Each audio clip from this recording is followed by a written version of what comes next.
Adventist Broadcasting Network, ABN.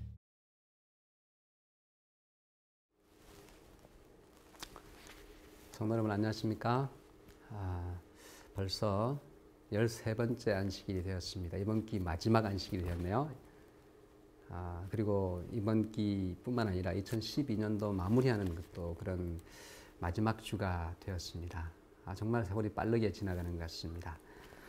이렇게 영상을 통해서지만 여러분을 이렇게 만나게 돼서 정말 영광스럽게 생각하고 저는 바쁘고 힘들었지만은 정말 기쁜 시간이었습니다. 제13과 이번 주는 만물이 새롭게 될 때라고 하는 제목입니다. 마지막을 참 좋게 마무리하는 것 같습니다. 그죠? 대쟁투의 마무리. 결국은 해피엔딩으로 끝나게 됩니다. 만물이 새롭게 될 때. 계시록 21장 4절의 말씀을 다 같이 보겠습니다. 모든 눈물을 그 눈에서 닦아 주시니 다시는 사망이 없고 애통하는 것이나 곡하는 것이나 아픈 것이 다시 있지 아니하리니 처음 것들이 다 지나갔습니다. 해피엔딩이죠, 이 정도면. 대쟁투의 마지막 결론은 해피, 정말 해피한 것으로 끝나게 됩니다. 모든 아픈 것, 고통, 사망이 없어지고 좋은 것만 남는, 처음 것들이 다 지나가고 눈물도 이제는 더 이상 없는 그런 세상이 오게 될 것이다. 이번 주는 그 천년기에 대해서 다루겠습니다. 그런 일들이 다 성취되는 천년기. 천년기가 무엇이며 언제 시작되고 어떻게 마무리되는지, 그리고 그 다음에 종국적인 결론은 무엇인지 이번 주에 보게 되겠습니다. 사실 새 천년, 2000년 시작할 때 천년기, 밀레니엄 이러면서 상당히 긴장을 많이 했는데요. 그죠? 이제는 한 12년 정도 지나고 나니까 무덤덤하게 되기는 했습니다. 성경에는 천년기라는 단어가 그런 말이 몇 번 나오고 있습니다. 한 9번 정도 나오는데요. 그 중에 3번은 신구약에서 3번 정도 나오는 것은 상징적인 표현으로 나옵니다. 하나님께는 하루가 천년 같고 이런 식으로. 그 다음에 나머지 6번은 계시록 20장 2절부터 7절에 집중적으로 나와 있습니다. 사탄이 천년 동안 감금될 것이다, 그죠? 결박될 것이라는 이야기가 4번 나오고, 그 다음에 나머지 2번이 뭐냐면은 우리가 천년 동안 구원받은 성도들이 천년 동안 왕노릇 할 것이다 라는 이야기인데요. 이 토마스 모어라고 하는 사람이 유토피아라고 하는 말을 처음으로 사용하게 되었죠. 이건 헬라 단어인데 낙원을 의미하는 단어입니다. 우리가 현실 세계에서는 경험하지 못하는 정말 그 이상 세계를 이야기하면서 유토피아라는 단어를 처음으로 사용하게 되었는데요. 이건 두 헬라 단어의 합성어입니다. 토포스라고 하는 단어가 뭐냐면 장소라는 뜻이고, 유라는 단어는 없다는 뜻입니다. 없는 장소니까 뭡니까? 실제로는 없지만은 사람들이 바라고 원하는 그런 유토피아, 그야말로 그죠? 낙원이죠. 이상에서 우리가 경험하지 못하는 낙원. 이 유토피아에 대한 사람들의 그 희망과 로망은 전 세계를 통해서, 정말 전 역사를 통해서 계속해서 이어져 온 것을 보게 됩니다. 어떤 분이 왕이 된다든지 지도자가 된다든지 아니면 어떤 지도적인 위치에 있게 되면은 그 유토피아를 건설해 보려고 하는 시도들을 하게 된 것을 보게 됩니다. 철학자들도 그런 이상들을 많이 내세웠죠. 실제로 그런 인간의 노력은 한 번도 성공을 거둔 적이 없었습니다. 최근에 그 유토피아를 건설하려고 했던 이념이 있었는데 그건 공산주의라고 하는 이념이었죠. 상당히 실제로 성경이 말하는 것과 흡사한 부분이 있는 이념이었습니다. 근데 실패로 끝나버렸죠. 인간이 시도하는 유토피아의 희망은, 유토피아를 건설하려고 하는 노력은 다 숲으로 돌아가 버렸습니다. 그 유토피아는 결국은 하나님의 손에 의해서 건설될 것임을 성경은 이야기하고 있습니다. 천년기 이야기는 바로 그런 이야기입니다. 예수께서 성소 봉사를 마치고 재림하실 때에 살아있는 의인들은 변화되고 죽은 의인들은 부활하였어. 어디로 가요? 하늘로 올라가게 될 것입니다. 그리고 천년 동안 거기서 왕노릇 하게 될 것인데, 그것이 바로 유토피아의 시작임을 성경은 보여주고 있습니다. 이번 한 주에 우리는 이번 한 주 전체적으로 결국은 천년기를 중심으로 어떤 일이 일어나고 어떤 일과 더불어서 천년기가 시작되고 천년기 동안에는 무슨 일이 또 일어나며 마지막에는 어떤 일로 천년기가 마무리되는지 결국은 대쟁투가 어떻게 결론 나는지를 보여주는 것이 이번 주 천년기를 중심으로 일어나는 사건들입니다. 천년기를 시작하면서 어떤 사건이 일어납니까? 어떤 사건과 더불어서 천년기가 시작될까요? 첫째 부활에 참여하는 자들은 천년 동안 왕노릇하리라 이렇게 이야기하고 있습니다. 계시록 20장 6절인데요. 천년기에 대해서 역사적인 사실 논란이 꽤 많이 있었습니다.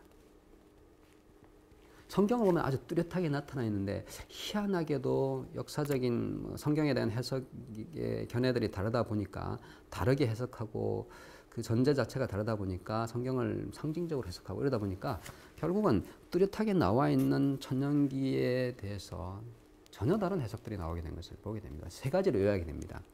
후천년설, 무천년설 혹은 전천년설로 이렇게 요약이 됩니다. 후천년설은 천년기가 지난 다음에 그러니까 그리스도의 통치가 천년 동안 있은 다음에 예수께서 재림하실 것이다. 무천년설은 천년기가 없을 것이다. 그건 상징이다. 그 다음에 전천년설은 예수의 재림이 있은 후에 재림으로 더불어서 천년기가 시작될 것이다 라고 하는 이야기죠. 사실 후천년설의 배경을 보면은 그럴싸합니다. 후천년설은 이 지상에 그리스도의 왕국이 시작되고 그리스도의 통치가 시작되고 난 다음에 재림이 임할 것이다 라고 이야기했는데요. 사실 로마 4세기경의 로마의 상황을 보면은 정말 그런 느낌이 들었습니다. 왜냐하면은 4세기 로마의 그 상황은 그 4, 5세기 로마의 상황을 보면은 어거스틴이 이제 후천년설을 주장하게 되었는데요. 그다음 어거스틴부터 시작해가지고 중세 전반에 걸쳐서 사람들은 이제 후천년설이라고 하는 그 천년기 사상에 이렇게 빠져 있었던 것을 보게 됩니다.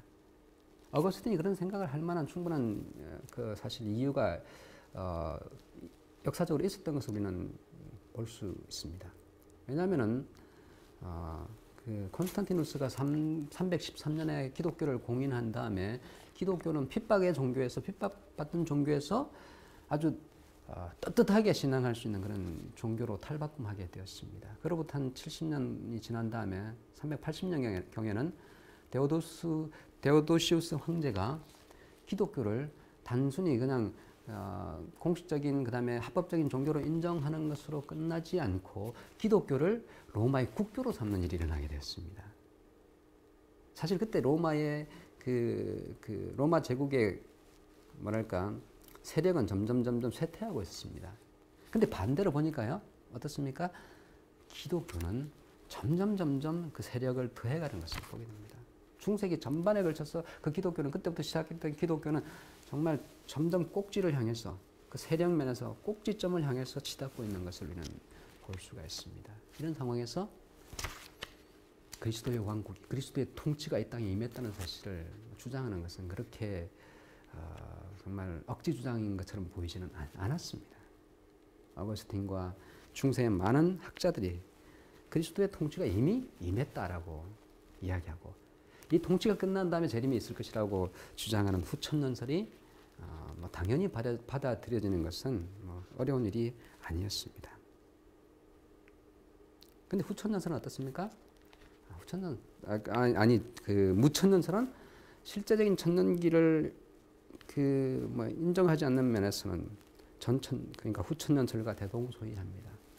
근데 후천년설의 경우 좀 다른 점이 있다면 그리스도의 지상의 통치가 없을 것이라고 주장합니다. 결국 모든 걸 상징으로 이야기하죠. 실제적인 성경의 입장을 보면은 그리스도의 재림으로 더불어서 천년기가 시작된다는 사실을 우리가 알게 되겠는데요. 계시록 20장 전후 문맥을 보면 그것은 아주 분명하게 드러나게 됩니다.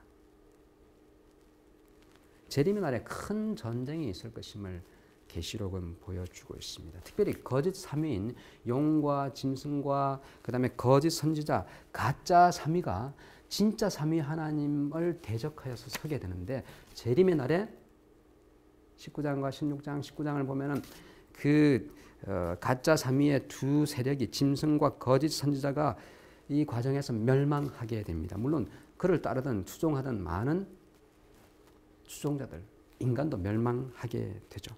악인들도 포함되게 됩니다. 살아남은 용은 무저갱으로 던져지게 됩니다. 얼마 동안요? 계시록 20장 2절부터 7절까지 보면 4번에 걸쳐서 1000년 동안 무저갱에 던져져 있을 것이다. 이게 무슨 뜻일까요? 1000년 동안 더 이상 누군가를 미혹할 수 없는 그런 상황에 놓여질 것을 이야기하는 것입니다. 1000년 동안 무슨 쇠사슬로 이걸 사탄을 묶을 수 있겠습니까? 특수 합금강으로 사탄을 묶으면 꼼짝 못할까요? 그런 것이 아니라 환경의 쇠사슬, 환경의 사슬입니다. 자기가 어떤 일도 할 수 없는 이 지구에서 누구도 꼬일 수 없는, 미혹할 수 없는 그런 상황 가운데 놓일 것임을 상징적으로 보여주는 것입니다. 그 재림의 때에 어떤 일이 나요? 중요한 사건인 죽은 의인들의 부활과 살아있는 의인들의 승천, 그들이 함께 하늘로 올라가는 일이 일어나게 되는 건데 그것이 바로 천년기의 시작인 것입니다. 그럼 천년기 동안은 뭘 할까요? 무슨 일이 일어날까요? 누가 이 천년기의 주인공이 될까요? 먼저 그것을 우리가 한번 생각해 볼 필요가 있습니다. 누가 이 천년기 동안에 정말 복을 누리고 행복을 경험하게 될까요? 계시록 20장 4절을 보면 짐승과 그의 우상에게 경배하지 아니하고 이마에나 손에 표를 받지 아니한 자들이다 라고 이야기하고 있습니다. 결국은 어떤 사람들입니까 여러분? 그들의 삶과 그들의 사상과 그들의 삶이 하나님께 굴복되고 하나님께 속한 사람들임을 이야기하고 있습니다. 이마는 뭡니까? 우리 사상에 있는 우리의 사상적인 부분을 이야기해요. 손은 뭐예요? 손? 우리의 삶을 이야기합니다. 우리 행동을 이야기합니다. 666 이런 것들이 뭐 어떤 바코드가 아니라는 사실입니다. 여기에 무슨 코드를 넣고 여기 이 코드를 넣는 게 아니라 우리의 사상과 우리의 삶이 정말 하나님을 순종하느냐 하지 않느냐, 그것이 천년기의 복된 시간, 다시 말해서 더 구체적으로 그냥 간단하게 이야기해서 구원의 삶에 참여할 것인가 그렇지 않을 것인가를 결정짓는 중요한 요인이 되는 것을 보게 됩니다. 성도들이 하늘에 가서 뭐 할까요? 그러면 천년 동안 뭐 하면서 지내겠습니까? 제가 지금 40여 년을 살았는데요. 정말 어떻게 보면 지루해 보이는 시간이기도 합니다. 천년이 주어진다면 어떻게 하겠습니까? 어떻게 보낼까요? 맨날 맛있는 거 먹고 놀고 정말 편하게 지내면 행복하겠죠? 하루 이틀이죠, 그죠? 근데 천년 동안 우리가 뭘 할지에 대해서 성경은 아주 구체적으로 이야기하고 있습니다. 계시록 20장 4절에 보면은 두 가지 사명이 약속되어 있습니다. 첫 번째는 심판하는 권세를 가질 것이다. 두 번째는 왕 노릇한다라고 이야기하고 있습니다. 사실 둘은 다른 이야기 같지만 결국은 보면은 같은 이야기입니다. 왕이 가진 중요한 권세가 무엇입니까, 여러분? 심판하는 권세입니다. 루이 14세가 뭐라 그랬습니까? 절대권을 가졌던 프랑스의 황제였던 루이 14세는 뭐라 그랬습니까? 짐이 곧 법이다 그랬습니다. 심판하는 권세를 가졌다는 것은 그런 절대권을 우리가 그리스도와 함께 왕 노릇을 하게 되는 그런 절대권을 가지게 될 것을 이야기하는 것입니다. 천년 동안 왕 노릇 한다는 것이 바로 그것입니다. 종말론과 관련해서 성경의 심판은 세 단계로 나누어지는 것을 볼 수가 있습니다. 첫 번째 조사 심판이라는 게 있죠. 그리스도께서 하늘 성소로 들어가서, 그죠? 실제로 이제 그 심판이 진행되기 전에 하늘 성소와 관련돼서 최후의 심판을 위한 조사 단계의 심판이 있습니다. 지금 진행되고 있는 심판이죠. 그 다음에 어떤 심판이 있습니까? 예? 천년간의 심리가 있습니다. 천년간. 그것이 바로 성도들이 구원받은 성도들이 하늘에서 하게 될 왕노릇이라고 하는 그것입니다. 사실 하늘에서 하게 될 또 다른 일도 있습니다. 분명 우리가 그리스도의 장성한 분량까지 자라는 일을 분명히 하게 될 것이죠. 우리가 지금 이해하지 못하는 많은 것들 하늘에서 하나님과 대화하면서 예수님과 대화하면서 성경 공부하면서 깨닫게 되는 일도 그때 분명히 일어나게 될 것입니다. 마지막 세 번째 단계의 심판은 바로 집행심판입니다. 천년기가 마무리된 다음에 영원한 운명을 결정하는 그런 심판이 있게 될 것이죠. 화요소지 이제 천년기 끝에 과연 어떤 사건이 있을지 보게 될 것인데요. 계시록 20장 7절과 8절은 이렇게 이야기하고 있습니다. 천년이 참에 사탄이 그 옥에서 놓여 나와서 땅의 사방 백성 곧 곡과 마곡을 미혹하고 모아 싸움을 붙이니 그 수가 바다의 모래 같으리라. 천년기를 알리는 마감하는 중요한 한 사건이 있습니다. 그게 뭐라고요? 천년기가 마무리되는 중요한 사건이 있는데 그것은 사탄이 옥에서 풀려나는 것입니다. 영원히 풀려나는 것이 아니라 20장 3절에 보니까 잠깐 노일이라 라고 이렇게 얘기하고 있습니다. 사탄이 그동안 정말 지루하게 옥에 갇혀 있다가 아무 일도 못하고 있다가 노이게 되니까 어떻게 될까요? 근데 다행스러운 것은 이 기간이 길지 않다는 사실입니다. 잠깐 놓이게 된다라고 이야기하고 있습니다.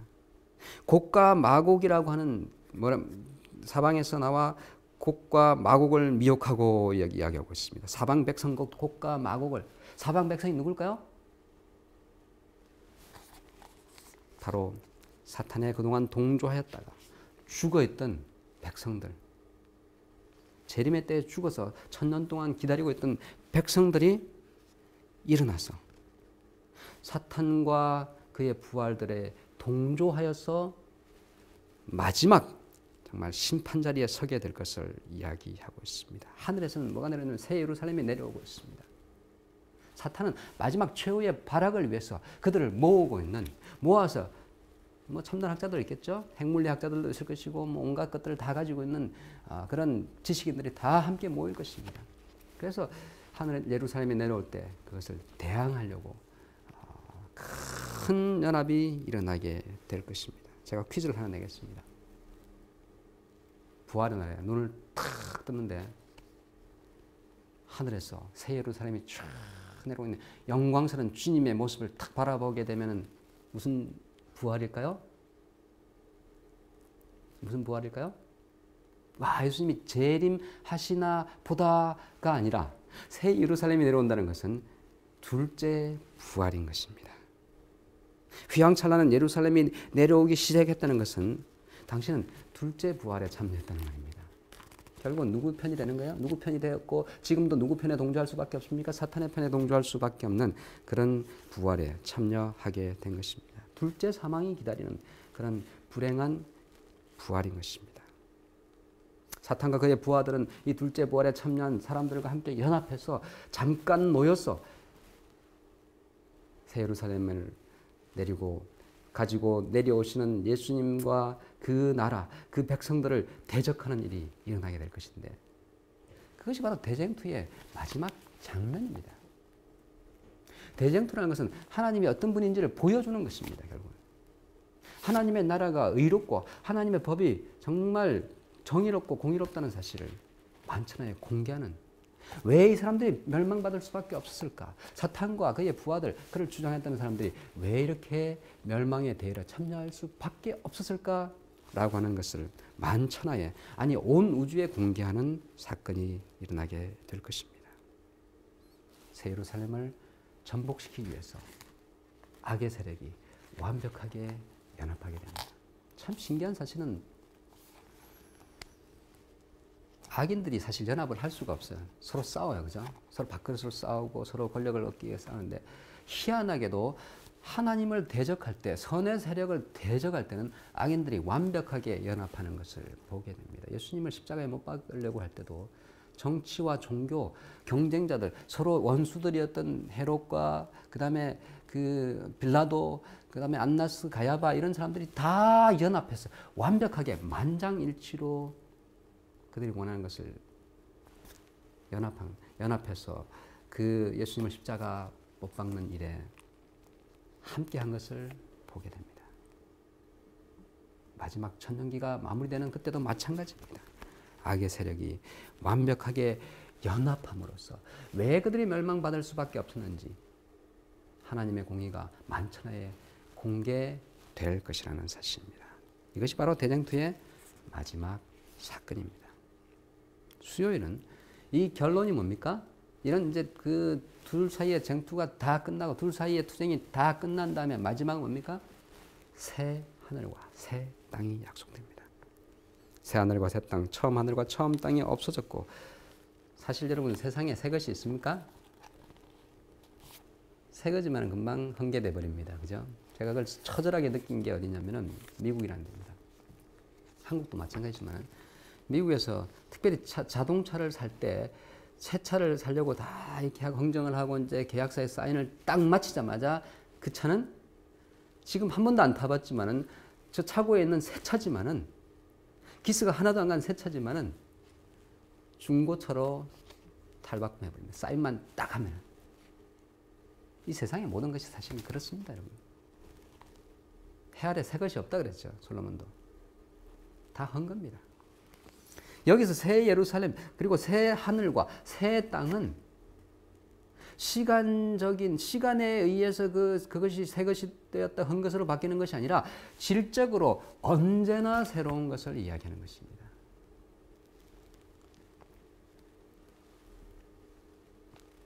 우리의 몸이, 우리의 육신이, 우리의 정신이, 우리가 있는 우리의 전 존재가 그곳에 들어가서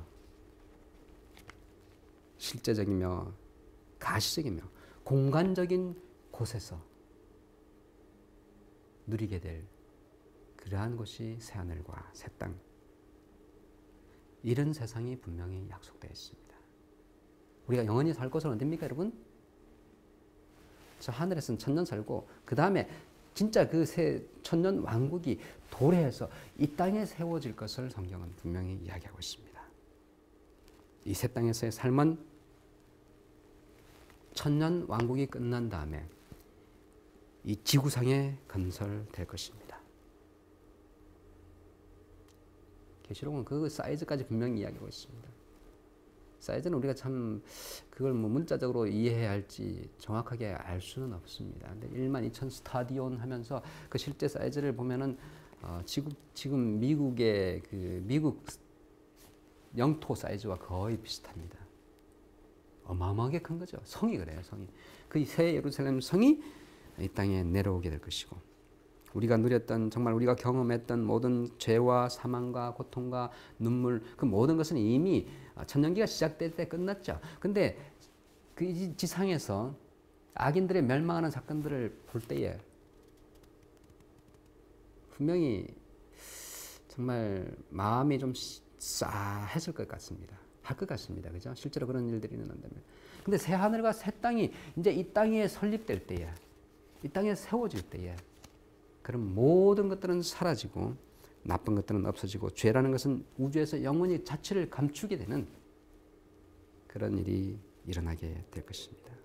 하나님과 인간 사이의 장벽은 영원히 허물어질 것입니다. 예수께서 이 땅을 떠나시면서 약속하신 임마누엘의 약속이 실제로 현실적으로 성취되는 일이 일어나게 될 것입니다. 계시록 21장 3절은 하나님은 친히 그들과 함께 계신다라고 이렇게 이야기하고 있죠. 그 하나님과 우리가 영원히 살게 될 그 낙원이 바로 천년기의 마지막, 천년기가 끝난 다음에 지상에서 이루어지게 될 것을 이야기하고 있습니다. 우리가 하나님과 영원히 산다고 한번 상상해 보십시오. 우리가 사랑하고 정말 우리의 존재의 근원이 되시고 우리의 모든 것이 되시는, 우리를 위해서 목숨까지 버리신 사랑하시는 하나님과 우리가 영원히 사는 그곳이 약속되어 있습니다. 왕따도 없습니다. 외로움도 없습니다. 고통도 없습니다. 눈물도 없습니다. 영원히 행복한, 늘 새로운 그러한 곳이 우리 모두에게 약속되어 있습니다. 우주적인 대쟁투뿐만 아니라 사실 우주적인 대쟁투 큰 전쟁이 있었죠. 그죠? 그 전쟁은 큰 사이즈로만 있는 것이 아니라 우리의 정신적인 우리의 가정에서 우리의 내면에서까지 일어나고 있습니다. 이 놀라운 하나님의 약속의 주인공이 되는 비결은 대쟁투에서 우리가 그리스도의 편에 서는 것입니다. 내가 나의 어떤 잘남과 나의 의로서 서는 것이 아니라 그리스도의 보혈로서 우리가 매일의 삶에서 매 순간 그리스도의 보혈의 은혜의 체험을 하게 될 때에 다시 말해서 그리스도의 은혜의 왕국을 우리가 우리의 삶에서 경험하게 될 때에 영광의 왕국의 분명한 주인공들이 될 것입니다. 그 천년 왕국 그리고 그 이후에 세워질 영원한 왕국에 정말 우리 주인공들이 모두가 되기를 간절히 소망하면서 마지막 교과 우리 공부를 마치도록 하겠습니다. 감사합니다.